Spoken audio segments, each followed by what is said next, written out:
যে বক্তব্য মাননীয় প্রাক্তন বিধায়ক কৃষ্ণবাবু তুলে ধরেছেন, এটা স্বাভাবিকভাবেই একটা জিনিস পরিষ্কার ওনার বক্তব্যের মাধ্যমে, যেটা আমরা ভাবি যে মানুষের জীবনে বা যে কোনো অগ্রগতির ক্ষেত্রে একটা বাস্তব জিনিসকে অস্বীকার করে চলে না, যে অতীতকে আমরা কখনো ভুললে পরে বর্তমানে আমরা এগিয়ে যেতে পারি না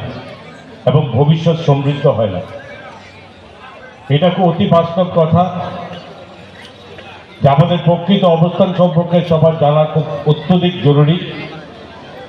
এবং কিছু কথার মধ্যে এতটুকু প্রমাণিত যে ত্রিপুরা রাজ্যের দীর্ঘদিন রাজাদের শাসন ব্যবস্থা চলাকালে, এবং আমরা অস্বীকার করি না ত্রিপুরার মানুষ হিসাবে, যে মহারাজাদের বিশেষ করে মহারাজা বীর বিক্রমের আমল থেকে ওই সময়ে যেখানে এই ত্রিপুরার বহু প্রকল্প, বহু উন্নয়নমূলক কাজ, মানে আধুনিক ত্রিপুরা গড়ার কাজে উনি যুক্ত ছিলেন। আজকে এত বছর পরেও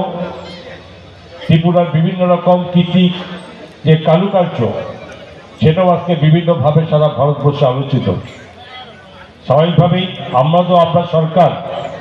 2018 সালে সরকারে আসার পর থেকে আমরাও